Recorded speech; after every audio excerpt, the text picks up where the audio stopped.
Disability sector के साथ updated रहने के लिए आज ही सब्सक्राइब करें रेडियो उड़ान का यूट्यूब चैनल और प्रेस करें बेल आइकन।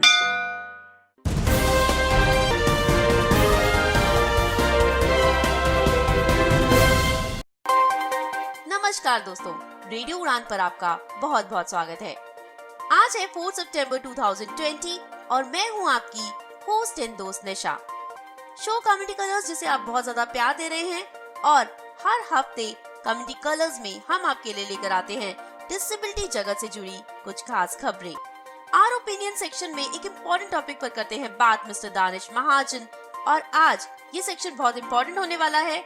आज हमारे साथ होंगे मिस्टर गौतम अग्रवाल जो कि NFB कर्नाटका के जनरल सेक्रेटरी हैं। जी हाँ, बात करेंगे फूड सिक्योरिटी एक्ट में पर्सन्स विद डिसेबिलिटी को इंक्लूड करने के लिए जो पिटीशन NFB ने फाइल की है उसके बारे में डिटेल में। इसके अलावा मिस बांसुरी हमारे लिए लेकर आती हैं कुछ इम्पोर्टेंट इन्फॉर्मेशन और एक स्पेशल रिपोर्ट लेकर आई हैं आज जापान के ऊपर। वहाँ कैसे और क्या एक्सेसिबिलिटी डिवाइसेस यूज हो रही हैं पर्सन्स विद विजुअल डिसेबिलिटी जिससे इंडिपेंडेंटली मूव कर पाएं। दोस्तों, अगर आप कम्युनिटी कलर से जुड़ना चाहते हैं तो आप हमें मेल कर सकते हैं cc.radioudan@gmail.com पर। कोई भी इन्फॉर्मेशन अगर आप शेयर करवाना चाहते हैं तो आप हम तक मेल करके अपनी इन्फॉर्मेशन पहुंचा सकते हैं। कोविड-19 का दौर अभी भी चल रहा है, अभी भी प्रकोप उसी तरह जारी है, इसलिए अपने आप को सेफ रखिए, अपना ध्यान रखिए और कम से कम ही घर से बाहर निकलिए। तो चलिए फिलहाल समय खराब ना करते हुए बढ़ते हैं डिसेबिलिटी न्यूज हेडलाइंस की ओर।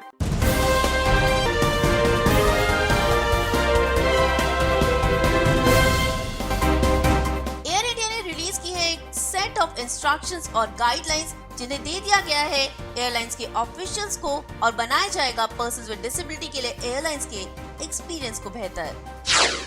प्राइम मिनिस्टर जी की जन आरोग्य योजना के तहत बनाए जाएंगे हेल्थ इंश्योरेंस कार्ड जिसमें पर्सन्स विद डिसेबिलिटी की मदद करने के लिए NFB कर्नाटका में लगाया गया है एक कैंप। श्रीनगर के दिल्ली पब्लिक स्कूल में पढ़ने वाले एक विजुअली इम्पैक्ट स्टूडेंट को मिला जस्टिस। CCPD ने स्कूल को डायरेक्ट किया दिया जाए कंपनसेशन। माइक्रोसॉफ्ट वर्ड में जल्दी ही ऐड होगा voice to text transcribe feature. जी हाँ, वॉइस फाइल आप अपलोड करके उसे टेक्स्ट में कन्वर्ट कर पाएंगे। Catholic health association of India ने शुरू किया है एक सर्वे ये जानने के लिए कि पर्सन्स विद डिसेबिलिटी के ऊपर कितना हुआ है कोविड-19 का इम्पैक्ट और कैसे किया जा सकता है उन सारी तकलीफों को दूर। फेमस फूड ऐप स्विगी को लेकर शुरू किया गया है एक कैंपेन। मांग है विजुअली इम्पैक्ट पर्सन्स के लिए स्विगी को बनाने की एक्सेसिबल। दिल्ली के disability right activist mister Satyendra Singh ने की है मांग पर्सन्स विद डिसेबिलिटी को ना किया जाए इग्नोर हेल्थ रिलेटेड डिसीजंस की फीडबैक देने के लिए। बैंक के लिए अप्लाई करने वाले विजुअली इम्पैक्ट पर्सन्स के लिए इम्पोर्टेंट अपडेट है IBPS में क्लर्क की पोस्ट के लिए किया जा सकता है अप्लाई। एबिलिटी फाउंडेशन शुरू करने जा रहे हैं next ability soft skills training program. Register करके ले सकते हैं ये इम्पोर्टेंट ट्रेनिंग। अगर आप सिविल सर्विसेज की तैयारी कर रहे हैं तो रेडियो उड़ान पर होने जा रहा है एक इम्पोर्टेंट वेबिनार जिसका हिस्सा बनकर पा सकते हैं अपने सभी सवालों के जवाब। एबिलिटी फाउंडेशन के कोलैबोरेशन में रेडियो उड़ान पर होने जा रहा है एक और वेबिनार जिसमें बात होगी पर्सन्स विद डिसेबिलिटी के राइट्स की। तो ये थे कुछ डिसेबिलिटी न्यूज हेडलाइंस। होगा detail news bulletin our opinion section में मिस्टर दानिश महाजन आज बात करेंगे मिस्टर गौतम अग्रवाल से जो कि NFB कर्नाटका के जनरल सेक्रेटरी हैं और बात होगी फूड सिक्योरिटी एक्ट में पर्सन्स विद डिसेबिलिटी को इंक्लूड करने के लिए जो पिटीशन NFB ने फाइल की है उसके बारे में। फिलहाल आप कहीं मत जाइए, बने रहिए radio Udaan flight of life के साथ एक छोटा सा ब्रेक और हम जल्दी लौट कर आते हैं डिटेल न्यूज बुलेटिन के साथ। नमस्कार साथियों, सक्षम कक्षा 9वीं से लेकर 12वीं तक के छात्रों के लिए एक ऑनलाइन ब्रेल रीडिंग प्रतियोगिता का आयोजन करने जा रहा है। इस प्रतियोगिता के पुरस्कार स्वरूप चुनिंदा 4 विजेताओं को orbit refreshable Braille display device दिया जाएगा। प्रतियोगिता का रजिस्ट्रेशन लिंक पाने के लिए आप हमें 9310104115 पर व्हाट्सएप कर सकते हैं। प्रतियोगिता में रजिस्ट्रेशन की अंतिम तिथि 5 सितंबर 2020 है। पूरी सक्षम फैमिली की तरफ से ढेरों शुभकामनाएं। Thank you.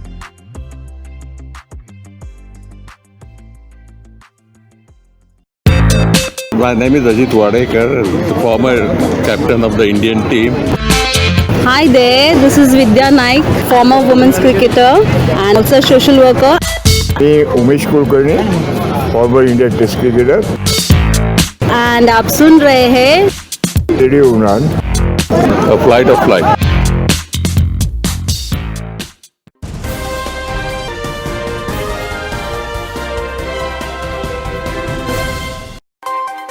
ब्रेक के बाद आपका बहुत बहुत स्वागत है। आप सुन रहे हैं radio Rana flight of life. Show है कमेंट्री कलर्स और मैं हूँ आपकी होस्ट एंड दोस्त निशा। जी हाँ, हाजिर हूँ डिसेबिलिटी जगत से जुड़ी कुछ खास खबरों के साथ। मेरे साथ हैं मिस बांसुरी, जो आपके लिए लेकर आई हैं कुछ इम्पोर्टेंट अपडेट्स। तो चलिए बढ़ते हैं इस हफ्ते के डिटेल न्यूज बुलेटिन की तरफ। एयर इंडिया ने रिलीज की है डिटेल सेट ऑफ इंस्ट्रक्शंस और गाइडलाइंस अपने एयरपोर्ट पर काम कर रहे ऑफिशियल्स के लिए, ताकि पर्संस विद डिसेबिलिटी जो कि एयरलाइन से एयर इंडिया से ट्रैवल कर रहे हैं, उन्हें रिस्पेक्टफुल ट्रीटमेंट दिया जा सके, उनकी जरूरतों को पूरा किया जा सके। जी हाँ, एयर इंडिया ने ये गाइडलाइंस इशू की जब Jalandhar based disability right activist और national awardee mister Vivek Joshi ने कंप्लेन फाइल की एयर इंडिया के खिलाफ। 2018 में मिस्टर विवेक जोशी जब मुंबई से आ रहे थे तो उनके साथ एयर इंडिया स्टाफ द्वारा किया गया था इल ट्रीटमेंट। उन्होंने कहा कि उन्हें दीवार की तरफ मुंह करके ऐसे बिठा दिया गया था जैसे कि वो स्कूल में पढ़ने वाले बच्चे हैं और उन्हें पनिशमेंट मिली है। उनके रिलेटिव ने इस इशू को ट्विटर पर उठाया था, सोशल मीडिया पर उठाया था। तब aviation minister mister Jayant Sinha ने रिस्पॉन्ड किया था। उन्होंने एयर इंडिया के खिलाफ एक कंप्लेंट भी दायर करवाई थी, जिसके बाद एयर इंडिया ने उनसे माफी भी मांगी थी। विवेक का कहना है कि अगर उनकी इस कोशिश से पर्सन्स विद डिसेबिलिटी के लिए एयरलाइंस में यात्रा करना कंफर्टेबल हो जाए तो उन्हें बहुत ज्यादा खुशी होगी। साथ साथ उन्होंने ये भी कहा कि उन्हें बहुत चिंता भी है कि ये चेंजेस, ये गाइडलाइंस में जो चेंज किया गया है वो सिर्फ पेपर्स पर ना हो, इनका एक्चुअल इम्प्लीमेंटेशन ग्राउंड लेवल पर जरूर देखने को मिले। जी हाँ, गाइडलाइंस तो बनाई जाती है पर सबसे ज्यादा जरूरी होता है उनका इम्प्लीमेंटेशन। जैसे कि आरपीडी एक्ट 2016 का भी अभी उस लेवल पर इम्प्लीमेंटेशन नहीं हो पाया है जितनी खुशी आरपीडी एक्ट के बनने पर डिसेबिलिटी कम्युनिटी को हुई थी। उम्मीद करते हैं कि चेंजेस पेपर्स पर ना होकर ग्राउंड लेवल पर होंगे। वेब पर माइक्रोसॉफ्ट वर्ड ने एक ऑडियो ट्रांसक्रिप्शन सुविधा जोड़ी है, जो आपको आसानी से अपने पहले से रिकॉर्ड किए गए वार्तालापों की एक प्रतिलेख उत्पन्न करने या वास्तविक समय में चल रही बातचीत को स्थानांतरित करने की सुविधा देता है। वर्ड में ट्रांसक्रिप्ट कहा जाता है। नई सुविधा माइक्रोसॉफ्ट वर्ड के ऑनलाइन संस्करण में सीधे ट्रांसक्रिप्शन प्रदान करने में मदद करने के लिए एज्योर संज्ञानात्मक सेवाओं का उपयोग करती है। ये अलग अलग वक्ताओं का पता लगाने में सक्षम है और साथ ही आपको टाइम स्टैम्प्ड ऑडियो प्रदान करता है। माइक्रोसॉफ्ट साक्षात्कारों का आयोजन करने वाले संवाददाताओं, छात्रों के साथ साथ शोधकर्ताओं ने फोकस समूह सत्रों की रिकॉर्डिंग करने वाले और अनौपचारिक चर्चा करने वाले उद्यमियों को लक्षित करता है। वर्ड में ट्रांसक्रिप्शन सभी माइक्रोसॉफ्ट 365 ग्राहकों के लिए मुफ्त में उपलब्ध है और वर्तमान में नए माइक्रोसॉफ्ट एज या क्रोम ब्राउजर में वेब के लिए माइक्रोसॉफ्ट वर्ड के माध्यम से उपलब्ध है। हालांकि माइक्रोसॉफ्ट की योजना इस साल के अंत तक इसे एंड्रॉइड और iOS ऐप के लिए वर्ड में लाने की है। माइक्रोसॉफ्ट वर्ड के ऑनलाइन संस्करण में डिक्टेट आइकन के बगल में ड्रॉप डाउन बटन पर क्लिक करने के बाद आप ट्रांसक्राइब इन वर्ड का चयन कर सकते हैं। ये एक साइड बार लाएगा जो आपको वेव, MP4 या MP3 प्रारूप में एक ऑडियो फाइल अपलोड करके एक ट्रांसक्रिप्ट उत्पन्न करने देता है या सीधे वर्ड प्रोसेसर के भीतर वार्तालाप रिकॉर्ड करना शुरू करता है। अपलोड की गई रिकॉर्डिंग के लिए प्रति माह 5 घंटे या 300 मिनट की सीमा होती है। प्रत्येक अपलोड की गई रिकॉर्डिंग में 200 MB तक का आकार होता है। माइक्रोसॉफ्ट वर्ड में क्षण भंगुरता को सक्षम करने के लिए एज्योर कॉग्निटिव सर्विसेज के माध्यम से आर्टिफिशियल इंटेलिजेंस AI का उपयोग करता है। हालांकि ये एक नियमित भाषण मान्यता कार्यक्रम की तरह नहीं है और एक वार्तालाप में कई वक्ताओं का पता लगाने में ये सक्षम है। उपयोगकर्ताओं को समय मुद्रांकित ऑडियो के माध्यम से अपनी रिकॉर्डिंग के कुछ हिस्सों को फिर से भेजने का विकल्प भी प्रदान किया जाता है और माइक्रोसॉफ्ट वर्ड के भीतर परिवर्तन करने में मदद करने के लिए प्रतिलेख को मैनुअल रूप से संपादित करने का विकल्प मौजूद है। एक बार जब आप ट्रांसक्रिप्शन के साथ हो जाते हैं तो आप ट्रांसवर्ड साइड बार से सभी डॉक्यूमेंट्स बटन को जोड़कर अपने वर्ड डॉक्यूमेंट में ट्रांसकोड टेक्स्ट जोड़ सकते हैं। प्रतिलेखन समर्थन लाने के साथ साथ माइक्रोसॉफ्ट ने वर्ड के लिए वर्ड पर वेब के लिए अपनी डिक्टेट सुविधा को बढ़ा दिया है। ये नया जोड़ उपयोगकर्ता को कीबोर्ड का उपयोग किए बिना अपने दस्तावेजों में बदलाव करने के लिए आरंभ सूची या बोल्ड अंतिम वाक्य जैसी आज्ञाओं को पारित करने देता है। आप एम्परसैंड या परसेंटेज साइन कहकर प्रतीकों को जोड़ने के लिए वॉइस कमांड का उपयोग कर सकते हैं या स्वाभाविक रूप से उन्हें ... कहकर दीर्घवृत्ति जैसे विराम चिन्हों को जोड़ सकते हैं।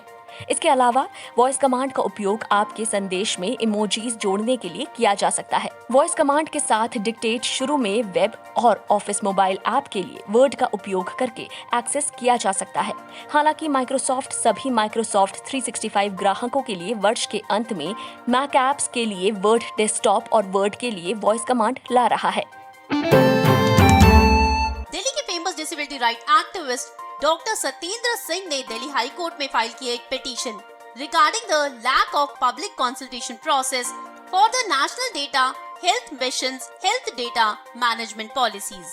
इस पिटीशन में पर्टिकुलरली हाईलाइट किया गया है कि कोविड-19 के ड्यूरिंग पब्लिक को कम टाइम दिया जाता है अपना फीडबैक देने के लिए, साथ साथ पर्सन्स विद डिसेबिलिटी को इस प्रोसेस से एक्सक्लूड किया गया है। इस पिटीशन के रिगार्डिंग हाई कोर्ट ने सेंटर से जवाब मांगा है।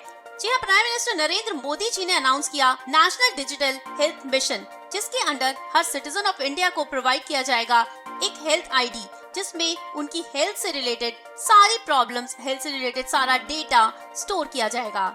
इसमें एक पर्सन के सारे हेल्थ रिकॉर्ड्स होंगे, उनकी रिपोर्ट्स होंगी, मेडिकल प्रिस्क्रिप्शंस होगी, सारा डेटा आपको इस हेल्थ आईडी से मिल जाएगा। जी हाँ, प्राइम मिनिस्टर नरेंद्र मोदी जी ने 15 अगस्त यानी इंडिपेंडेंस डे वाले दिन ये अनाउंस किया था, जिसके 2 वीक के अंदर ही 55,000 से भी ज्यादा लोगों के लिए हेल्थ आईडी क्रिएट भी कर दिए गए हैं और नेशनल हेल्थ अथॉरिटी ने पब्लिक कंसल्टेशन के लिए फीडबैक मांगा है, जिसके लिए दिया गया था 3 सितंबर तक का टाइम, जिसे अब बढ़ाकर 10 सितंबर कर दिया गया है।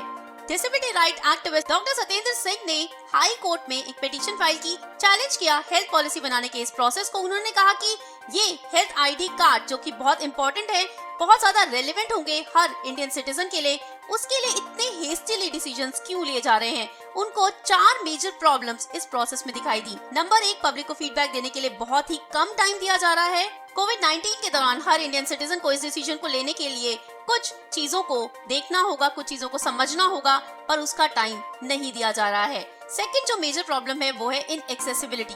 ये फीडबैक फॉर्म भरने के लिए आपको एक कैप्चा सॉल्व करना होगा। वो कैप्चा जो कि विजुअली इंपैयर्ड पर्संस के लिए इनएक्सेसिबल है, कोई और ऑल्टरनेटिव वहाँ पर नहीं दिया गया है और ये सीधा सीधा आरपीडी एक्ट 2016 का वायलेशन है। तीसरी जो बड़ी प्रॉब्लम उनके हिसाब से है वो है ऑनलाइन कंसल्टेशन। उनका कहना है कि सिर्फ 54% इंडियन सिटीजन्स के पास ही ऑनलाइन मोड अवेलेबल है। इसका मतलब बाकी के सिटीजन्स को टोटली इग्नोर किया जा रहा है। और जो चौथी सबसे बड़ी प्रॉब्लम है वो है कि आपको ये कंसल्टेशन के फीडबैक सिर्फ इंग्लिश में ही फिल करने होंगे। इंडिया में 22 से भी ज्यादा रीजनल लैंग्वेजेस है, फिर सिर्फ इंग्लिश में ही आपको फीडबैक देने का ऑप्शन क्यों दिया गया है। हाई कोर्ट ने डॉक्टर सत्येंद्र सिंह की इस पिटीशन को मान्यता देते हुए सेंटर से जवाब मांगा है और कहा है कि इस ग्राउंड पर ड्राफ्ट पॉलिसी को चैलेंज किया जा सकता है। विकलांगों के लिए मुख्य आयुक्त न्यायालय सीसीपीडी ने श्रीनगर में दिल्ली पब्लिक स्कूल के एक नेत्रहीन छात्र को मुआवजा देने का निर्देश दिया है, जो पिछले साल स्कूल में गंभीर रूप से घायल हो गया था, जब शिक्षक द्वारा लापरवाही के बाद संस्थान की बस ने उसे टक्कर मार दी थी। आयोग ने छात्र के पिता द्वारा शिकायत के बाद आदेश जारी किया और प्रिंसिपल को तुरंत मुआवजा देने का आदेश दिया। आदेश के अनुसार कमिश्नर ने एक शिकायत के बाद मामले का कड़ा संज्ञान लिया और स्कूल से कहा कि इस दुर्घटना के कारण अभिभावकों द्वारा किए गए सभी चिकित्सीय खर्चों की प्रतिपूर्ति की जाए और इस दुर्घटना के कारण छात्रों को पूरी छात्रवृत्ति दी जाए। अदालत ये भी निर्देश देती है कि किसी भी खाते पर बच्चे को स्कूल से खारिज नहीं किया जाना चाहिए। 11 वर्षीय अयान जफर, जो कम दृष्टि के साथ पैदा हुए थे, उनको पिछले 1 साल उनके स्कूल परिसर के अंदर एक दुर्घटना में अक्षम होने के बाद छोड़ दिया गया था। अयान स्कूल परिसर के अंदर एक विभाग से दूसरे विभाग में जा रहे थे जब वो एक स्कूल बस से टकरा गए। उन्होंने अपने माता पिता द्वारा सीसीपीडी के समक्ष एक शिकायत दर्ज कराई। अयान के माता पिता का आरोप है कि स्कूल और संबंधित शिक्षक उसकी स्थिति के लिए जिम्मेदार है, क्योंकि उनकी दृश्य हानि के बावजूद उन्हें छोड़ दिया गया था। अयान के माता पिता ने इंडिया बुलेटिन को बताया कि पुलिस और स्कूल अधिकारियों से अपील लंबे समय से अनसुनी है। उन्होंने आखिरकार श्रीनगर स्थित एनजीओ विकलांगता कल्याण ट्रस्ट का रुख किया था, जिसने इस मुद्दे को सुनने का वादा किया है। उनके हस्तक्षेप के बाद विकलांग लोगों के लिए मुख्य आयुक्त ने मामले पर ध्यान दिया और स्कूल अधिकारियों को मुआवजा देने के लिए कहा। विकलांग व्यक्तियों के अधिकार अधिनियम 2016 के तहत विकलांग बच्चे विशेष रूप से अनुच्छेद 370 के हटने के बाद कुछ सुरक्षा के हकदार हैं। ये कानून जम्मू कश्मीर पर भी लागू है। कोविड-19 के दौर में जहां सब कुछ ऑनलाइन होता जा रहा है, अगर आपको कुछ भी चाहिए तो आप ऑनलाइन ऑर्डर कर सकते हैं। पर अगर हम पर्सन्स विद डिसेबिलिटी की बात करें तो ये भी बहुत ज्यादा चैलेंजिंग है भी और दिन पर दिन और भी होता जा रहा है। अगर एक विजुअली इम्पेयर्ड पर्सन को कुछ खाने की चीज ऑर्डर करनी है, अगर उसके पास रिसोर्सेज है, पैसा है, उसके बावजूद भी वो ऐसा नहीं कर पाता इंडिपेंडेंटली, जिसका मेन कारण है बढ़ती हुई इनएक्सेसिबिलिटी। अगर आपका कुछ खाने का मन करता है तो आप अपने स्मार्टफोन पर ऐप खोलते हैं स्विगी नाम की, जिस पर जो आपको मन करे आप वो ऑर्डर कर सकते हैं। रेस्टोरेंट्स ढूंढ सकते हैं, प्राइस देख सकते हैं, सब कुछ देख भाल के अपनी चॉइस के हिसाब से ऑर्डर कर सकते हैं। पर एक विजुअली इम्पेयर्ड पर्सन ऐसा नहीं कर पाता। क्यों? क्योंकि स्विगी इग्नोर कर रहा है विजुअली इम्पेयर्ड पर्सन्स को। एक इतना बड़ा स्टार्टअप जो कि पर्सन्स विद डिसेबिलिटी को टोटली इग्नोर कर रहा है और अपनी एप्लीकेशन को दिन पर दिन इनएक्सेसिबल बनाता जा रहा है। जी हाँ, इसी सबको ध्यान में रखते हुए मिस्टर अजीज मिनट ने एक पिटीशन शुरू की है और आप सबसे ये रिक्वेस्ट है कि आप इस पिटीशन को साइन कीजिए। लिंक आपको इसी YouTube वीडियो के डिस्क्रिप्शन बॉक्स में मिल जाएगा ताकि आपके फेवरेट ऐप स्विगी को एक्सेसिबल बनाया जा सके। हर पर्सन विद डिसेबिलिटी इंडिपेंडेंट बनना चाहता है, पर स्विगी एक पर्सन विद डिसेबिलिटी से ये हक भी छीन रहा है। जी हाँ, एक विजुअली इम्पेयर्ड पर्सन जो कि स्क्रीन रीडर की मदद से अपना स्मार्टफोन यूज करता है, वो अगर स्विगी की ऐप खोलता है तो फ्रंट पेज पर उसे रेस्टोरेंट दिखाई तो देते हैं, पर वो उसमें ठीक से नेविगेट नहीं कर पाता। अगर उसे किसी रेस्टोरेंट को रेटिंग देनी होती है तो वो ऐसा भी नहीं कर पाता। मिस्टर अजीज मिनट का कहना है कि वो सिर्फ इतना चाहते हैं कि स्विगी अपनी ऐप को एक्सेसिबल बनाए, जहां पर इमेजेस हो, उसमें डिस्क्रिप्शन लिखे और ग्राफिक्स को कम से कम ऐप पर रखा जाए, ताकि एक visually impaired person easily scroll कर सके, इजीली रेस्टोरेंट ढूंढकर अपनी पसंद की डिश ऑर्डर कर सके। जी हाँ, इस दुनिया को एक्सेसिबिलिटी की तरफ बढ़ाने के लिए एक कदम आपको उठाना होगा और इस पिटीशन को साइन करना होगा ताकि स्विगी की तरह और एप्लीकेशंस भी पर्सन्स विद विजुअल डिसेबिलिटी के लिए एक्सेसिबल बन सके। याद रहे, लिंक आपको इसी YouTube वीडियो के डिस्क्रिप्शन बॉक्स में मिल जाएगा। Process invest India, startup India और सोशल अल्फा के सहयोग से एक्सेसिबिलिटी के लिए process social impact challenge launch कर रहा है। ये एक सामाजिक प्रभाव निवेश चुनौती है जहां सहायक प्रौद्योगिकी क्षेत्र में सबसे नवीन समाधान के साथ स्टार्टअप वार्षिक अनुदान के लिए प्रतिस्पर्धा करेंगे। वैश्विक उपभोक्ता इंटरनेट समूह नास्पर्स के प्रोसेस ने 26 अगस्त 2020 को process social impact challenge for accessibility शुरू करने की घोषणा की थी। WHO का अनुमान है कि दुनिया भर में 1 अरब से अधिक लोग किसी न किसी रूप में विकलांगता के साथ रहते हैं। वैश्विक आबादी के तेजी से बढ़ने और गैर संचारी रोगों को बढ़ते प्रसार के साथ ये संख्या बढ़ेगी और 2030 तक दुनिया भर में कम से कम 2 बिलियन लोगों को किसी न किसी रूप में सहायक तकनीक यानी असिस्टिव टेक्नोलॉजी AT की आवश्यकता होगी। सख्त जरूरत के बावजूद भारत में विघटनकारी सहायक प्रौद्योगिकी समाधानों के लिए एक जीवंत बाजार का अभाव है। इसे विकलांग व्यक्तियों का उत्थान करना चाहिए। AT उद्योग की मूल्य श्रृंखला टूट गई है। इसके अलावा इसका वितरण, बिक्री और सेवा तंत्र मुश्किल से स्थापित है। कई मामलों में ये गैर मौजूद है। इसके अतिरिक्त विकलांग आबादी देश भर में फैले हैं। औपचारिक बाजार चैनलों की कमी के कारण या अप्रभावी उत्पादों के कारण सहायक तकनीकों तक को उनकी पहुंच कम है। इन बाधाओं को दूर करने के लिए और सहायक प्रौद्योगिकियों के क्षेत्र में निवेश को बढ़ावा देने के लिए स्टार्टअप इंडिया के साथ नास्पर्स के एक प्रोडक्ट प्रोसेस ने ये कार्यक्रम शुरू किया है। कार्यक्रम का विवरण कुछ इस प्रकार है। स्टार्टअप का प्रतिनिधित्व करने वाले व्यक्तियों का कोई भी व्यक्ति या समूह आवेदन कर सकता है। स्टार्टअप के पास एक अभिनव विचार होना चाहिए जो विकलांग व्यक्तियों द्वारा सामना की जाने वाली चुनौतियों का समाधान करता है। भाग लेने वाला स्टार्टअप एक स्वतंत्र इकाई होना चाहिए। इसके अलावा ये एक मौजूदा निगम की सहायक कंपनी नहीं होनी चाहिए या किसी भी सरकारी निकाय से कानूनी संबंध नहीं होना चाहिए। ये एक प्रोटोटाइप होना चाहिए और उपयोगकर्ता परीक्षण पूरा करना चाहिए। स्टार्टअप इंडिया अपनी वेबसाइट पर कार्यक्रम की मेजबानी करेगा। https://www.ciol.com startup-invest-social-alpha / रिपीट करती हूँ https://www.ciao.com/startup-invest-social-alpha/. आवेदन करने और पहल के बारे में जानने के लिए इस लिंक पर जा सकते हैं। आवेदन करने की अंतिम तिथि है 12 अक्टूबर 2020।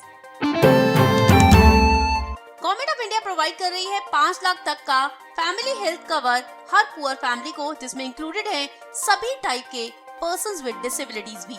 जी हाँ, कोई भी below poverty line BPL family, चाहे वो कितनी भी बड़ी हो, किसी भी बीमारी के ट्रीटमेंट के लिए उन्हें मिलेगा 5 लाख रुपए तक का कवर, और वो इलाज किसी भी गवर्नमेंट या फिर किसी भी ऑथराइज्ड प्राइवेट हॉस्पिटल से करवा सकते हैं। जी हाँ, NFB कर्नाटका में ऑर्गेनाइज किया जा रहा है एक कैंप, जिसमें आप ये हेल्थ इंश्योरेंस कार्ड बनवा सकते हैं प्राइम मिनिस्टर जन आरोग्य योजना के तहत। ये कैंप जो कि NFB कर्नाटका के ऑफिस प्राइमिसेस में लगाया जाएगा, जो कि है near Karnataka bank, Bharat Nagar, 2nd phase, Magdhi main road, Bangalore. ये कैंप लगाया जाएगा directorate of electronic delivery of citizen service के एसोसिएशन में। ये कैंप जो कि होगा संडे यानी कि 6 सितंबर 2020 को, और इसके लिए आपको प्रायर रजिस्ट्रेशन करवाना होगा। रजिस्ट्रेशन की लास्ट डेट है कल यानी कि सैटरडे 5 सितंबर 2020 को। ये रजिस्ट्रेशन करवाने के लिए जो आपके पास मैंडेटरी होना चाहिए वो है आपका BPL कार्ड और आपका आधार कार्ड।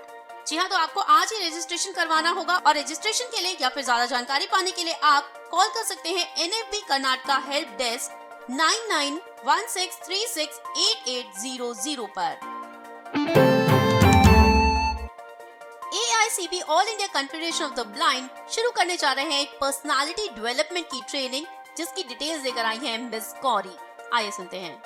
नमस्कार श्रोताओं, मैं गौरी सेन आज all India confederation of the blind की ओर से आपके लिए व्यक्तित्व विकास यानी पर्सनालिटी डेवलपमेंट के लिए होने वाली ऑनलाइन क्लासेस की जानकारी लेकर हाजिर हूँ। प्रिय साथियों, व्यक्तित्व विकास एक ऐसा विषय है जिसकी जानकारी दृष्टिवान और दृष्टिबाधित दोनों को ही होनी चाहिए।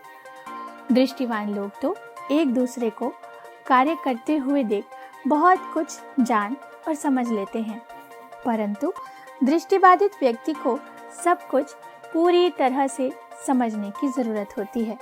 व्यक्तित्व विकास सचमुच एक बहुत वृहद विषय है। मसलन उठने बैठने, चलने फिरने, बातचीत करने, टेबल मैनर्स, साक्षात्कार आदि ऐसे अनेक विषय हैं जिनमें आपकी महारत दूसरों को निश्चित रूप से प्रभावित कर सकती है। परिसंघ इसे देश के दृष्टिबाधितों के लिए ऑनलाइन कक्षाओं के माध्यम से एक नियमित विषय के रूप में प्रारंभ करने जा रहा है। अतः आप बिना किसी हिचक के अपना रजिस्ट्रेशन करवा सकते हैं और फिर आपको नियमित कक्षाओं की सूचना ज़रूर दे दी जाएगी। और रजिस्ट्रेशन जल्द से जल्द परिसंघ की ईमेल आईडी पर अपना अनुरोध भेजकर करवाएं। और इस कोर्स से, इन ऑनलाइन क्लासेस से अपना भविष्य सुधारें और निखारें। ईमेल आईडी है aicbdelhi@yahoo.com, aicbdelhi@yahoo.com। इसके अलावा आप परिसंघ के दूरभाष संख्या 011-270-54082 पर भी इस बारे में अधिक जानकारी प्राप्त करने के लिए संपर्क साध सकते हैं। तो साथियों, अपना खूब ख्याल रखें। अगली बार किसी और बेहतरीन खबर के साथ मैं जल्द हाजिर होंगी। तब तक के लिए मुझे आज्ञा दें। नमस्कार। वो विजुअली इम्पेयर्ड पर्सन जो कि बैंक की पोस्ट के लिए अप्लाई कर रहे हैं, उनके लिए है एक इम्पोर्टेंट इन्फॉर्मेशन। IBPS CRP की क्लर्क की पोस्ट के लिए निकली है वैकेंसीज। विजुअली इम्पेयर्ड पर्संस के लिए है 11 पोस्ट। प्रीलिमिनरी और मेन का एग्जाम दिसंबर 2020 और जनवरी 2021 में होगा। बैंक वाइज बात करें तो बिहार यूको बैंक में है 1 पोस्ट, गुजरात यूको बैंक में है 1 post, Madhya Pradesh UCO bank में है 1 post, Maharashtra bank of India में है 2 पोस्ट, बैंक ऑफ महाराष्ट्र में है 1 post, Punjab bank of India में है 1 पोस्ट, पंजाब यूको बैंक में है 1 पोस्ट, तमिलनाडु यूको बैंक में है 1 पोस्ट और उत्तर प्रदेश में है 2 पोस्ट, एक बैंक ऑफ इंडिया में और एक बैंक ऑफ महाराष्ट्र में। अगर क्वालिफिकेशन की बात करें तो आपके पास गवर्नमेंट ऑफ इंडिया द्वारा सर्टिफाइड किसी यूनिवर्सिटी की डिग्री होनी चाहिए या फिर ऐसी ही कोई इक्विवेलेंट डिग्री जो कि सेंट्रल गवर्नमेंट के द्वारा सर्टिफाइड हो। आपके पास एक वैलिड मार्कशीट होनी चाहिए जिसमें लिखा होना चाहिए कि जिस दिन आपने अप्लाई किया है उस दिन आपकी ग्रेजुएशन कंप्लीट हो चुकी है और आपके मार्क्स भी उसमें मेंशन होनी चाहिए। जी हाँ, जिस भी स्टेट से आप इस एग्जाम के लिए अप्लाई करें, आपको उस स्टेट की लैंग्वेज आनी चाहिए। आप उस लैंग्वेज में रीड और राइट कर सकते हो। अगर आप एक विजुअली चैलेंज पर्सन हैं, तो आप अपनी कॉस्ट पर अपना स्क्राइब ले जा सकते हैं ऑनलाइन एग्जामिनेशन के लिए। जी हाँ, ये एग्जाम ऑनलाइन होगा। आपको एप्लीकेशन भी ऑनलाइन ही फिल करनी है। पर अगर आपकी डिसेबिलिटी 40% से कम है तो आप मैग्नीफायर का यूज कर सकते हैं। उसके लिए भी आपको 20 मिनट्स का एक्स्ट्रा टाइम दिया जाएगा। ये एप्लीकेशन भरने की लास्ट डेट है 23 सितंबर 2020। ज्यादा जानकारी के लिए लॉग इन कर सकते हैं www.ibps.in पर और एप्लीकेशन भरने के लिए लिंक आपको इसी YouTube वीडियो के डिस्क्रिप्शन बॉक्स में मिल जाएगा। चलिए बात कर लेते हैं कुछ वेबिनार्स की। सैटरडे यानी कि 5 सितंबर 2020 को रेडियो उड़ान पर होने वाले हैं 2 इम्पोर्टेंट वेबिनार्स जो आपके लिए बहुत इम्पोर्टेंट साबित हो सकते हैं। 5 सितंबर यानी सैटरडे को दोपहर में 2 बजे होगा एक वेबिनार जो कि रेडियो उड़ान Amity law school Amity university की कोलैबोरेशन में कर रहा है। ये वेबिनार जिसका टॉपिक रहेगा अवेयरनेस ऑन डिसेबिलिटी राइट्स। जी हाँ, टाइमिंग्स हैं 2 PM onwards.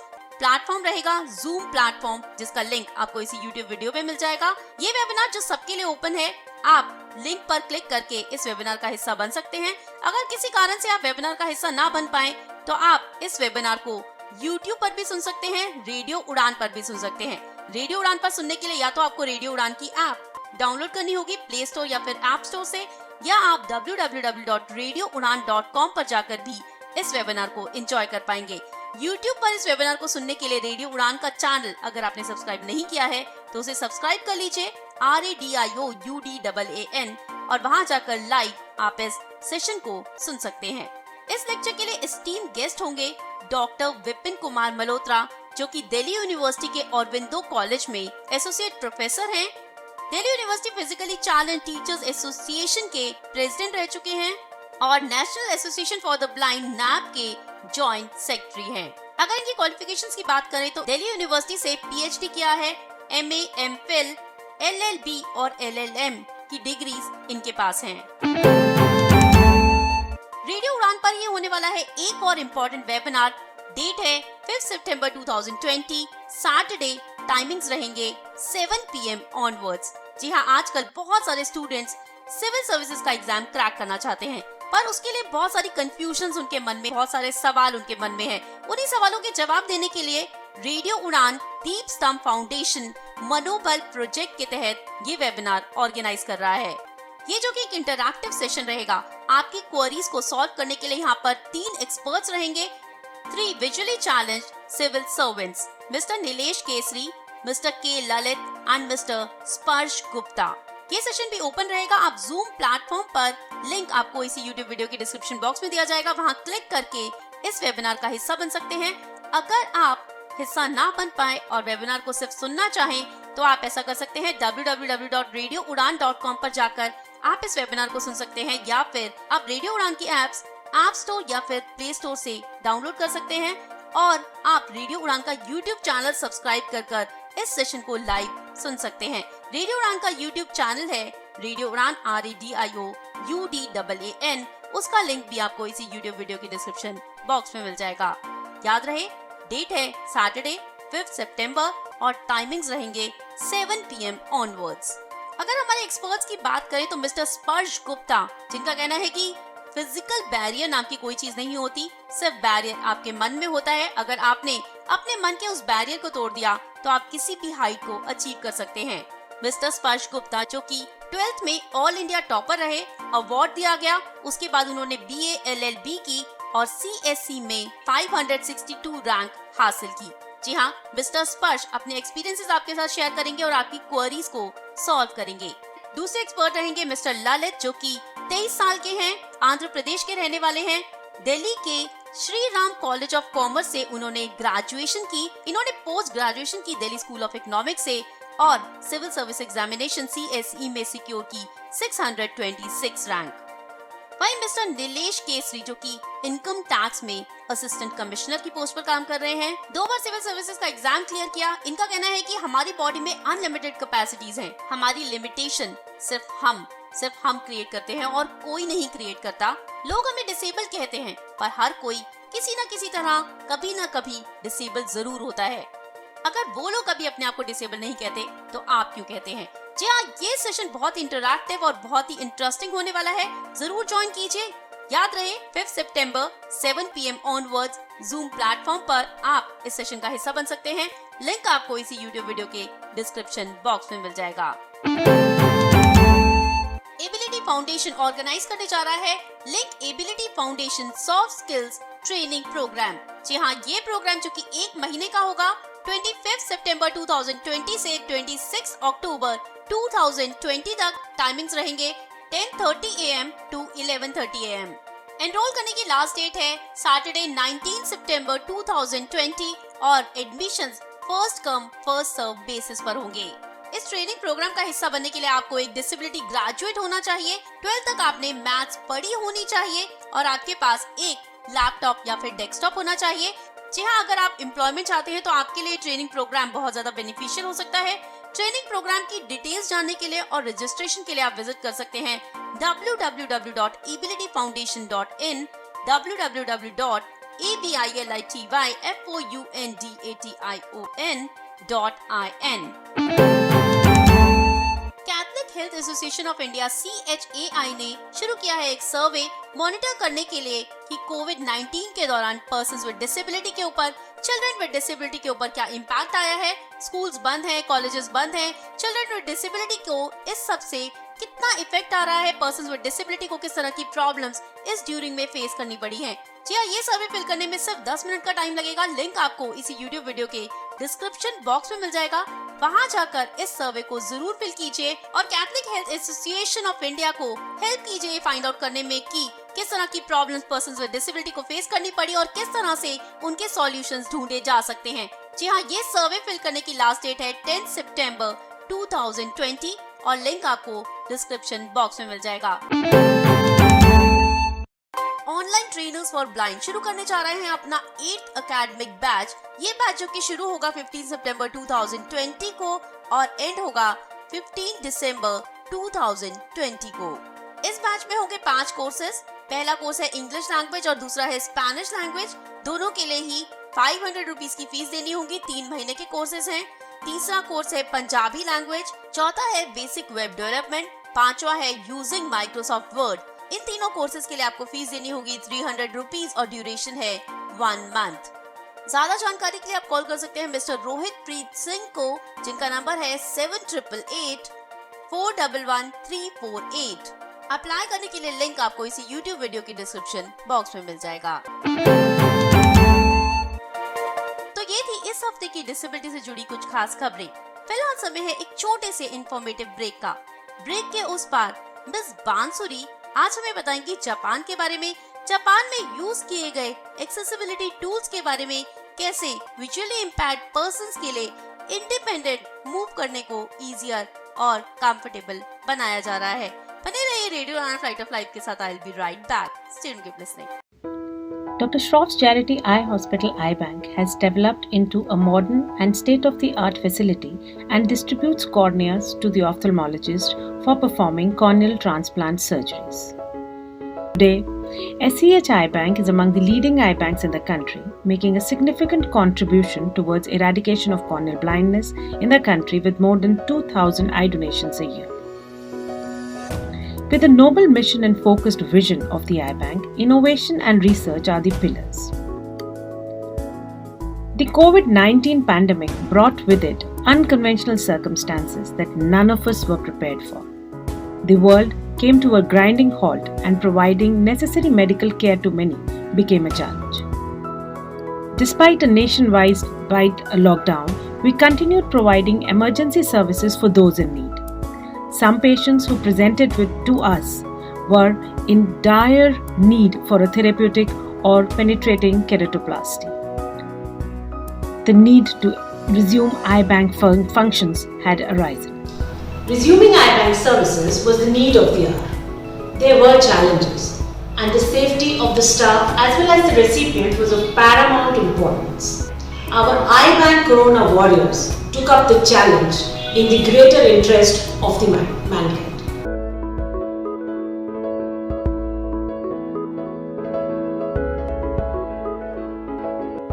In these challenging times, we have to realize the importance of eye donation and its impact in the blind person's life.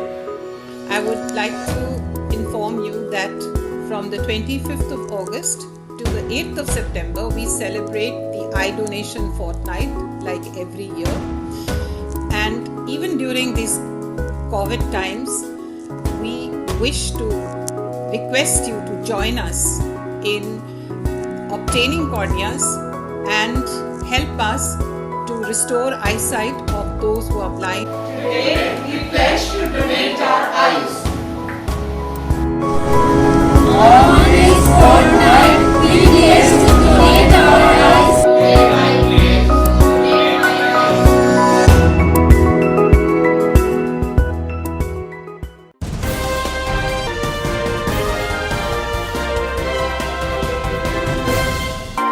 Break के बाद एक बार फिर आपका स्वागत है। हमारे साथ है मिस बांसुरी लेकर एक स्पेशल रिपोर्ट जापान के ऊपर यूज किए गए एक्सेसिबिलिटी टूल्स के ऊपर विजुअली इम्पैक्ट पर्संस के लिए कैसे इंडिपेंडेंट मूविंग को बनाया गया है इजियर।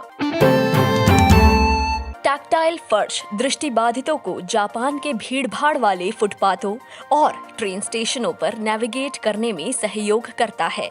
एक वैश्विक परिप्रेक्ष्य से जापान को दृष्टिबाधित लोगों के लिए समर्थन विकसित करने में तुलनात्मक रूप से देर हो चुकी थी।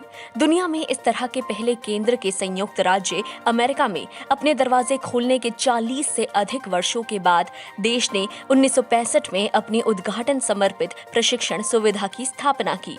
उसी वर्ष ओकायामा प्रांत में स्थित एक इंजीनियर ने एक यात्रा सहायता का आविष्कार किया जो इतनी सरल थी कि ये अंततः नेत्रहीन लोगों के लिए अपने वातावरण को नेविगेट करने का एक सार्वभौमिक तरीका बन जाएगा। क्रांतिकारी सहायता एक स्पर्शनीय फर्श थी, बनावट वाली ग्राउंड टाइल्स की एक प्रणाली जो संभावित खतरों और यात्रा की दिशा का संकेत देती है। आमतौर पर सीढ़ियों, लिफ्ट और रेलवे स्टेशन के प्लेटफॉर्म्स पर पाए जाते हैं। टाइलें मुख्य रूप से पीले रंग की होती हैं, जिससे उन्हें आसानी से लो विजन वाले लोगों द्वारा देखा जा सकता है, लेकिन पूर्ण रूप से दृष्टिबाधितों द्वारा नहीं। दो प्रमुख प्रकार की टाइलें हैं। उभरे हुए डॉट्स वाले सावधानी का संकेत देते हैं, जबकि लंबे समानांतर स्ट्रिप्स वाले दिशात्मक संकेत प्रदान करते हैं। आज स्पर्शनीय फर्श जापान में सर्वव्यापी है और दुनिया भर के 20 से अधिक अन्य देशों में उपयोग किया जाता है। और ये सब एक आदमी के साथ शुरू हुआ जिसका शुरुआती लक्ष्य एक दोस्त की मदद करना था। उनके आविष्कार के पीछे की प्रेरणा ब्रेल थी। विभिन्न पैटर्न को जमीन पर रखकर उन्होंने सोचा कि दृष्टिहीन लोग अपने पैरों या बेंत के साथ फुटपाथ को पढ़ने में सक्षम हो सकते हैं, जैसे कि वे एक किताब पढ़ेंगे। मियाके की मुलाकात Nippon light house welfare centre for the Blind के तत्कालीन निदेशक टेको इवाशी से हुई। हेलेन केलर के एक दोस्त इवाशी दृश्य हानि वाले लोगों के एक भावुक समर्थक थे और उन्होंने अपने काम में मियाके को प्रोत्साहित किया। 2 साल और कई स्व-वित्त पोषित प्रोटोटाइप के बाद मियां के मानक सीमेंट में 7/7 ब्लिस्टर पैटर्न पर बसे, जो उनका मानना था कि दोनों को आसानी से समझा जा सकता है और निर्माण किया जा सकता है। उन्होंने इसे टेंजी ब्लॉक, ब्रेल के लिए जापानी शब्द के लिए एक इशारा जिसे टेंजी कहा जाता है, उन्हें नाम दिया और जापान भर के शहरों में अपने आविष्कार को बिछाने का सपना देखा। सबसे पहले उन्होंने ओडिशा नेशनल हाईवे के लिए कंस्ट्रक्शन ऑफिस के साथ प्रीफैक्चरल स्कूल फॉर द ब्लाइंड के बाहर एक पैदल यात्री क्रॉसिंग पर काम किया। अपने घर से संचालन करते हुए, जहां उन्होंने ट्रैफिक सुरक्षा अनुसंधान केंद्र की स्थापना की। उन्होंने अपने काम के बारे में जानकारी भेजने के साथ साथ ओकायामा प्रांत में और क्योटो, ओसाका और टोक्यो में संगठनों के लिए मुफ्त टेंजी ब्लॉक, एक जनसंपर्क अभियान शुरू किया, लेकिन कोई भी आदेश नहीं आया। 1970 में Osaka Prefectural School for the Blind के एक संकाय सदस्य द्वारा ओसाका में अभी जोजो स्टेशन के मंच पर एक टेंजी ब्लॉक का निर्माण करने के बाद मियाके की किस्मत बदल गई, जिससे अन्य स्टेशनों का अनुसरण करने के लिए प्रेरित उन्हें किया गया। राजधानी में टोक्यो मेट्रोपॉलिटन सरकार ने ताकादोनोबा में 10,000 ब्लॉक्स के लिए बजट दिया। दृश्य हानि वाले लोगों के लिए सुविधाओं का एक समूह, जिसमें जापान फेडरेशन ऑफ ब्लाइंड और जापान ब्रेल लाइब्रेरी शामिल है, क्षेत्र को पहला नामित यातायात सुरक्षा मॉडल जिला बनाते हैं। सफलता दिखाने की पहल के साथ पूरे जापान में अन्य नगरपालिकाओं द्वारा स्पर्श फर्श शुरू किया गया था। स्वास्थ्य, श्रम और कल्याण मंत्रालय ने घोषणा की कि अपने नए मॉडल शहर परियोजना के वितरण में दृश्य हानि वाले लोगों के लिए एक यातायात सुरक्षा मार्गदर्शन प्रणाली आवश्यक थी और जापान राष्ट्रीय रेलवे ने राष्ट्रव्यापी स्टेशनों पर स्पर्श फर्श स्थापित करना शुरू किया। 1985 में बड़े पैमाने पर राष्ट्रीय व्यापी उपयोग के लिए स्पर्श फर्श को अनिवार्य किया गया था और 1990 के दशक में एक वेलफेयर टाउन डेवलपमेंट ऑर्डिनेंस, जो प्रत्येक प्रांत में अधिनियमित किया गया था, ओसाका और योगो से शुरू होकर प्रतिष्ठानों में एक उठापटक लाया। हालांकि 10G ब्लॉक शुरू में वर्दी से बहुत दूर थे, जिससे भ्रम की स्थिति पैदा हो गई जब दृष्टिहीन लोग अपने स्थानीय क्षेत्र से बाहर यात्रा करते थे। समानांतर या जिगजैग गठन में हैजर्ड टाइल्स के 25, 32 या 36 डॉट्स थे, जबकि दिशात्मक टाइलों में 4 या 18 लंबी पट्टियां थी। 2001 में प्रयोगों की एक श्रृंखला के बाद और विशेषज्ञों के परामर्श से स्पर्श फर्श के लिए एक राष्ट्रीय औद्योगिक मानक पेश किया गया, जिससे इसके मानक निर्माण खतरनाक टाइलों के लिए 5/5 ब्लिस्टर पैटर्न और दिशात्मक टाइल्स के लिए 4 लंबी पट्टियों का अनिवार्य बना दिया गया। इसने अंतर्राष्ट्रीय संगठन के मानकीकरण से वैश्विक मानक को साकार किया।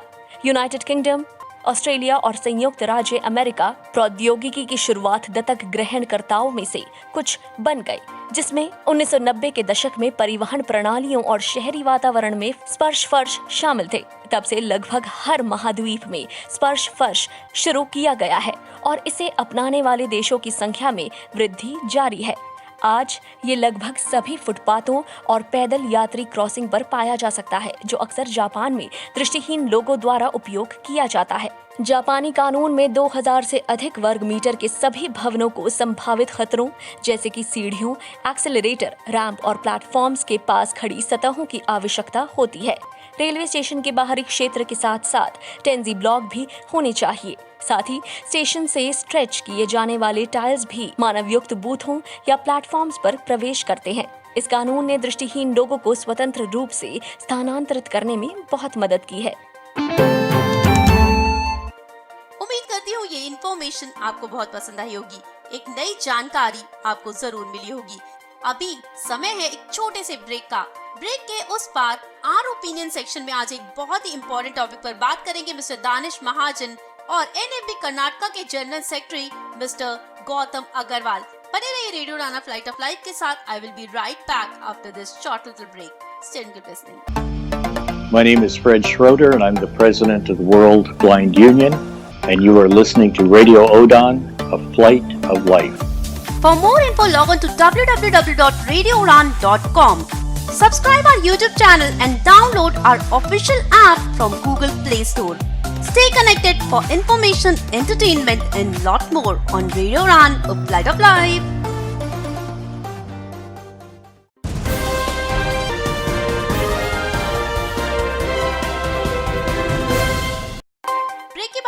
आपका बहुत बहुत स्वागत है। आप सुन रहे हैं radio Udaan flight of life. Show है कम्युनिटी कलर्स और मैं हूं आपकी होस्ट एंड दोस्त निशा। जी हाँ, शो कम्युनिटी कलर्स में आप समय हो चुका है बढ़ने का नेक्स्ट सेक्शन की तरफ, जो है आर ओपिनियन। आज हमारे साथ मिस्टर दानिश महाजन के साथ साथ होंगे मिस्टर गौतम अग्रवाल, जो कि NFB national federation of the blind Karnataka के जनरल सेक्रेटरी हैं। बात होगी नेशनल फूड सिक्योरिटी एक्ट में पर्सन्स विद डिसेबिलिटी को ऐड करने के बारे में, जो पिटीशन NFB ने फाइल की है उसके बारे में। आइए डिटेल में जानते हैं। जी दोस्तों, कम्युनिटी कलर की सेगमेंट अवर ओपिनियन में आपका बहुत बहुत स्वागत है। कई दिनों से आप सुन रहे होंगे कि गवर्नमेंट के ऑर्डर आ रहे हैं, डायरेक्शंस आ रही हैं तमाम डिस्ट्रिक्ट्स को, स्टेट्स को, कि आप पर्सन्स विद डिसेबिलिटीज को food security, national food security act में इंक्लूड करें या प्रधानमंत्री कल्याण अन्न योजना में इंक्लूड करें। तो NFB ने इसके रिगार्डिंग एक पिटीशन डाली थी। एक्चुअली मसला ये था इन शॉर्ट में कि जब ये कोविड का प्रकोप आया तो गवर्नमेंट ने जो माइग्रेंट लेबर थी उसके लिए एक स्कीम निकाली थी, आत्मनिर्भर भारत, जिसमें ये कहा गया था कि जिनके पास राशन कार्ड नहीं भी हैं, BPL कार्ड नहीं भी हैं, जो इस दायरे में आते हैं, जो गरीब हैं, एलिजिबल हैं, लेकिन उनके पास कोई कार्ड नहीं है वहाँ का BPL या राशन कार्ड, तो उनको 5 किलो गेहूं या चावल या कुछ और दालें दी जाएंगी। लेकिन उसमें हर बार की तरह जैसे पर्सन्स विद डिसेबिलिटीज को इंक्लूड नहीं किया जाता है, नहीं किया गया पहले। NFB ने इस मैटर को टेकअप किया और दिल्ली हाई कोर्ट में एक पिटीशन डाली। तो आज उस पिटीशन के बारे में हम जानेंगे कि वो हमारे लिए क्यों इम्पोर्टेंट है। तो क्योंकि ये जो हाई कोर्ट में जो पिटीशन डलती है एक टेक्निकल मैटर होता है, तो हमारे साथ इस पिटीशन पर बात करने के लिए, इस पिटीशन के लिए पर्सन्स विद डिसेबिलिटीज के लिए क्या मायने हैं, गौतम अग्रवाल जी हैं, NFB को रिप्रेजेंट करते हैं, कर्नाटक NFB के जनरल सेक्रेटरी हैं। सर बहुत बहुत स्वागत। धन्यवाद। तो बिना समय गवाए हमें बताएं कि ये पिटीशन क्यों डाली गई, इसका क्या फायदा कम्युनिटी को हो सकता है, इसके बारे में डिटेल्ड। तो मैं आपके माध्यम से सभी श्रोताओं का भी स्वागत करना चाहूँगा और आपका बहुत बहुत धन्यवाद जो आपने मुझे अपनी बात रखने का मौका दिया। दरअसल दानिश, ये जो PIL दिल्ली हाई कोर्ट में NFB द्वारा डाली गई है, उसका मुख्य उद्देश्य ये था कि जो BPL फैमिलीज हैं, जो BPL के जो दायरा है उसमें जो विकलांग आते हैं उनको सबको उसमें शामिल किया जाए। BPL का जो स्टेटस है उस और उनको जो बेनिफिट मिलते हैं वो सारे बेनिफिट डिसेबल्स को मिलने चाहिए। क्यों? जैसा कि आपको मालूम है कि RPD एक्ट का सेक्शन 37 के अनुसार सभी जो गरीबी उन्मूलन जो स्कीम्स हैं सरकार की, उनमें 5% का आरक्षण विकलांगों के लिए किया गया है।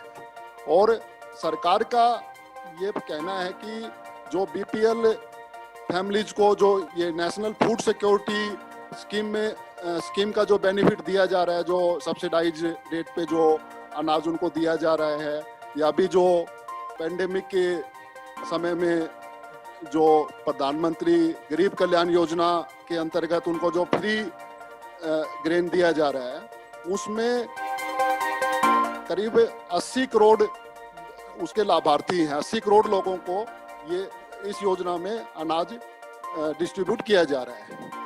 तो NFB ने एक स्टैंड लिया कि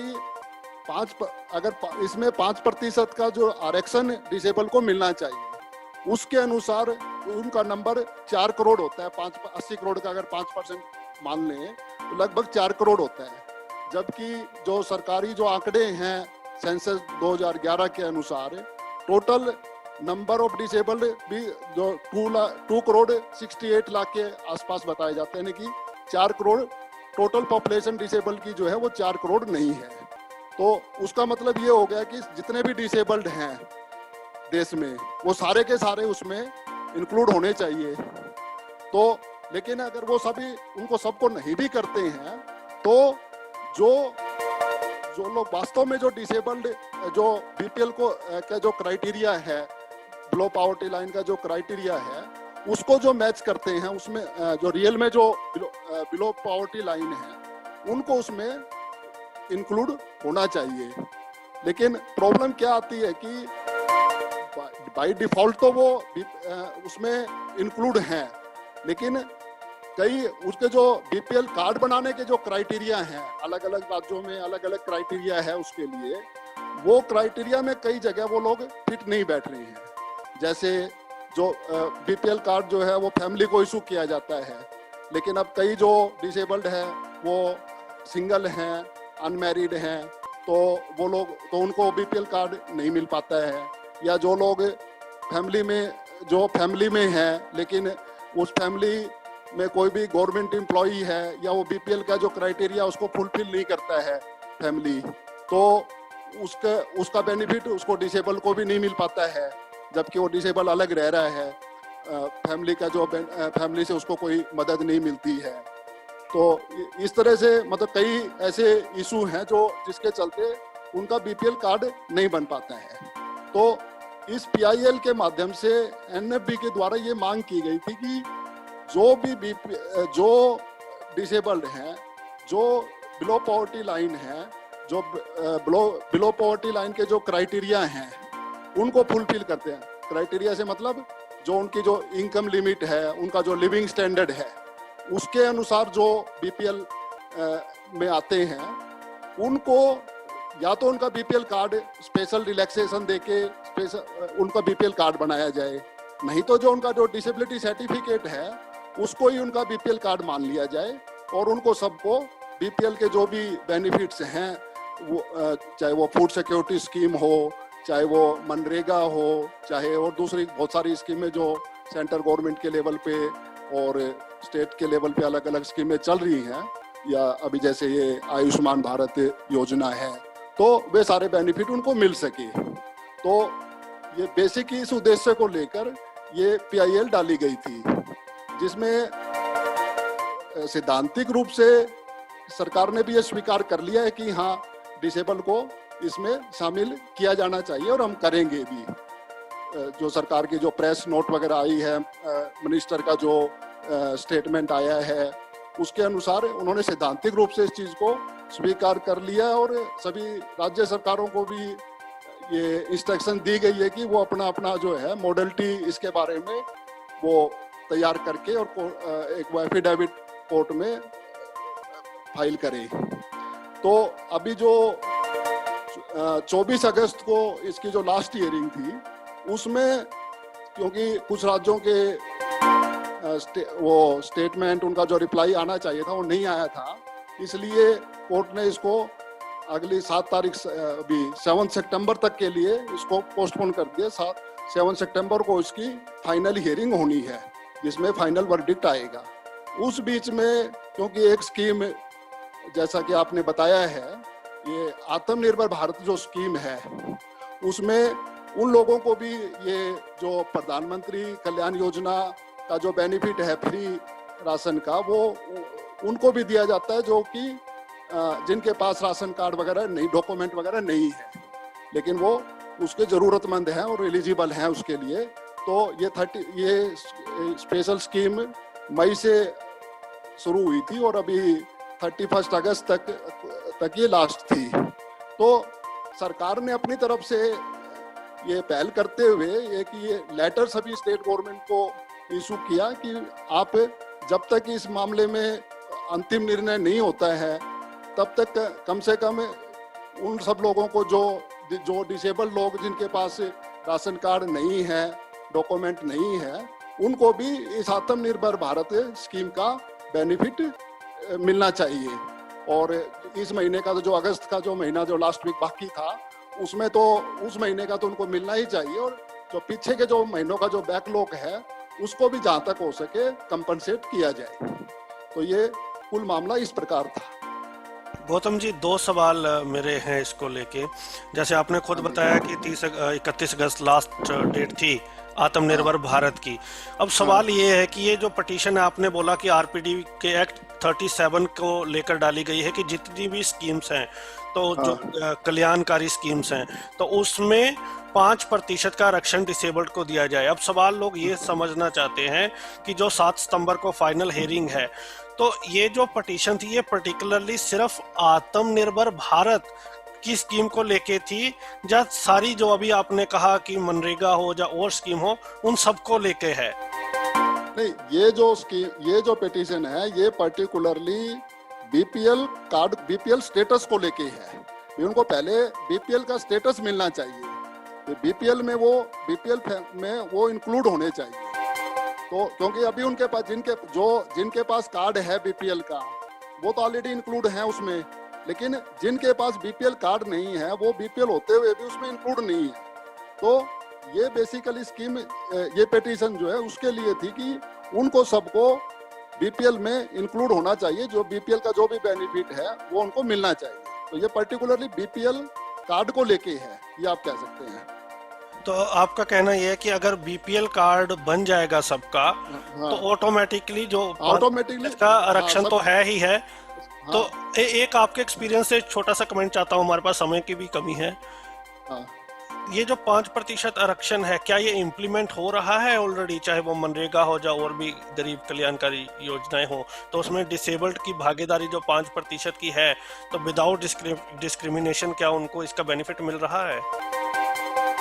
इसमें दो चीजें हैं, दो बातें हैं। जैसे एक तो जो मनरेगा है, तो पर्टिकुलरली जो मनरेगा की जो सबसे इम्पोर्टेंट जो स्कीम है मनरेगा की, तो उसमें मनरेगा में तो इसका इम्प्लीमेंटेशन हो नहीं रहा है, क्योंकि अभी तक ये कभी भी आपने भी कभी नहीं सुना होगा कि किसी को मनरेगा में जॉब कार्ड इशू किए गए होंगे, या उनको काम दिया गया है, या जो काम नहीं दिया गया है तो उनको जो एनुअल जो 120 दिन का या 100 डेज का जो अनएम्प्लॉयमेंट अलाउंस मिलता है वो किसी को मिल रहा होगा। तो वैसा जो है बहुत रेयरली सुनने में आता है। तो इसलिए मनरेगा में तो ये बिल्कुल भी इम्प्लीमेंट नहीं हो रहा है। और बाकी चीजों में मतलब 5%, तो क्योंकि 5% तो टोटल जो जितने जो बेनिफिशरीज है उसका टोटल जो 5% का जितना नंबर बैठता है उतना नंबर ही नहीं है, तो 5% का तो होने का चांस ही नहीं है। लेकिन कुछ जो बाय डिफॉल्ट जो बीपीएल फैमिली में है, तो उनको जैसे फूड ग्रेन स्कीम है, तो जिनके पास बीपीएल कार्ड है तो उनको तो उनका बेनिफिट मिल ही रहा होगा इन जनरल। वो तो बाय डिफॉल्ट जो अपने आप ही कवर हो जाते हैं उसमें, तो उनका हो सकता तो उसका बेनिफिट उनको मिल रहा होगा। जैसे अभी फूड जैसे बोलिए, कंप्लीट कीजिए। प्राइम मिनिस्टर ये जो हाउसिंग स्कीम है, prime minister affordable housing scheme है, अभी इसका बेनिफिट नहीं मिल रहा है, क्योंकि इसमें भी वही बात है कि वो सब उनको जो है ना तो लोगों को उतनी जानकारी है और ना वो पूरी उसको ठीक ढंग से जो है उसका इम्प्लीमेंटेशन नहीं हो रहा है। तो इन सब को लेके भी एनएफबी काम कर रही है? नहीं, वही एनएफबी का वाइडर प्लान वही है कि 1 बाय 1 सभी स्कीम्स के अंदर उनको जो उनका जो रिजर्वेशन कोटा है उसको इंश्योर करना है। ये तो फर्स्ट स्टेप है। उसमें भी पहले सबसे पहले उनको बीपीएल का स्टेटस मिले, उसके बाद फिर ये सारी स्कीम्स के बारे में 1 बाय 1 जो है नेक्स्ट, उसके बाद जो नेक्स्ट पीआई जो फाइल होंगी वो सारे इनको लेके ही होंगी, मनरेगा को लेके, अफोर्डेबल हाउसिंग को लेके, आयुष्मान भारत योजना को लेके, इन सब को वो सब जो वाइडर जो टारगेट है एनएफबी का वो यही है कि सारी जितनी भी सेंट्रल स्कीम है उनमें सब में इनका जो इंक्लूजन है वो होना चाहिए। ये बहुत इम्पोर्टेंट चीज आपने बताई कि एनएफबी ने रूट को पकड़ा है कि बिलो पॉवर्टी लाइन पहले कार्ड बने, उसके बाद उनका इंक्लूजन हो। Right, this is very important.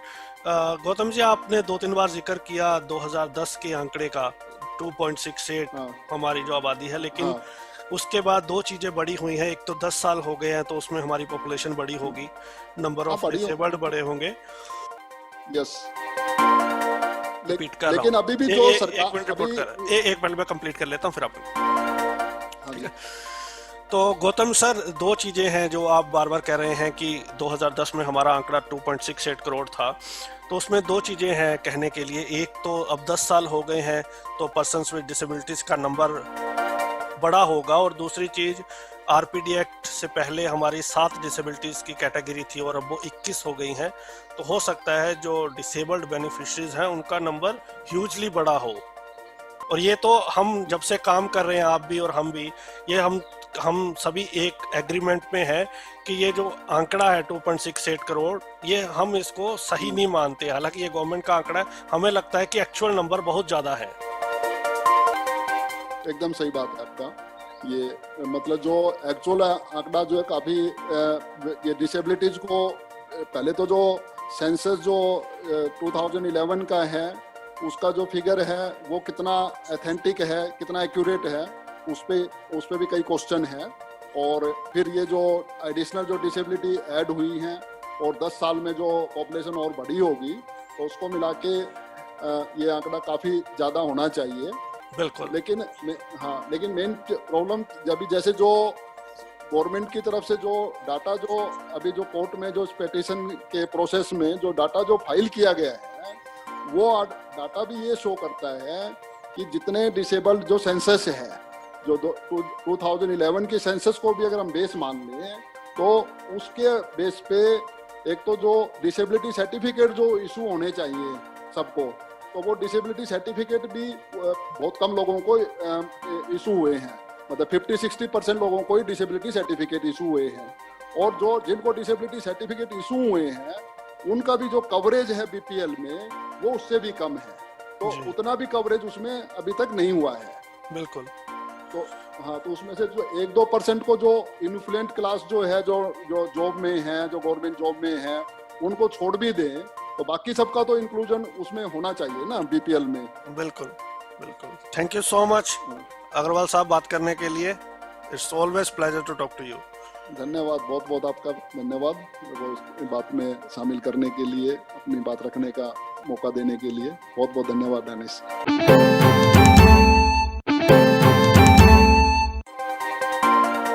आज के प्रोग्राम में इतना ही। उम्मीद है आपको ये प्रोग्राम बहुत पसंद आया होगा।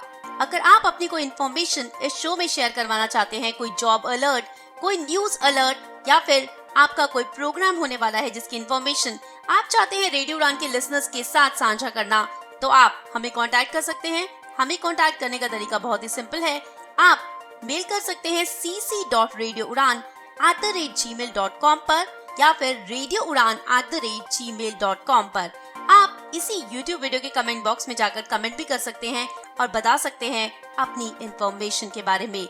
जी हाँ, रेडियो उड़ान की नई एप्स जो कि ऐप स्टोर और प्ले स्टोर पर अवेलेबल है, अगर आपने अभी तक डाउनलोड नहीं की है तो उन ऐप्स को डाउनलोड कर लीजिए। अगर आपके पास रेडियो उड़ान की पुरानी ऐप है जो काम नहीं कर रही है तो उसे अनइंस्टॉल करके रेडियो उड़ान की नई ऐप आप ऐप स्टोर से डाउनलोड कर सकते हैं। लिखना होगा रेडियो उड़ान। और अगर आप प्ले स्टोर से रेडियो उड़ान की नई ऐप डाउनलोड करना चाहते हैं तो आपको वो ऐप डाउनलोड करनी होगी जो है रेडियो उड़ान बाय रेडियो उड़ान। आपको लिंक्स इसी YouTube वीडियो के डिस्क्रिप्शन बॉक्स में भी मिल जाएंगे। वहां पर क्लिक करके भी आप रेडियो उड़ान की लेटेस्ट एप्स डाउनलोड कर सकते हैं। रेडियो उड़ान का फेसबुक पेज जरूर लाइक कीजिए। आप रेडियो उड़ान को ट्विटर पे भी फॉलो कर सकते हैं @रेडियो उड़ान। फिलहाल मुझे यानी अपनी होस्ट एंड दोस्त निशा को दीजिए इजाजत। अगले सप्ताह हम एक बार फिर हाजिर हो जाएंगे कुछ और डिसेबिलिटी से रिलेटेड इंपॉर्टेंट न्यूज के साथ, जॉब अलर्ट्स के साथ और आर ओपिनियन सेक्शन में एक नए टॉपिक के साथ आरपीडी एक्ट 2016 के तहत एक और डिसेबिलिटी की एक्सप्लेनेशन के साथ। जैसा कि आप जानते हैं कि कोविड-19 का कहर अभी भी जारी है, अनलॉक तेजी से बढ़ रहा है। आप अपना ख्याल रखिए, जितना हो सके घर पर ही रहिए, बिना जरूरत के घर से बाहर मत निकलिए, सेफ्टी मेजर्स को यूज कीजिए, मास्क पहनकर रखिए, सैनिटाइजेशन कीजिए और अपने आप को जितना हो सके सेफ रखिए और घर पर बैठकर सुनते रहिए radio Udaan, flight of life. Bye bye.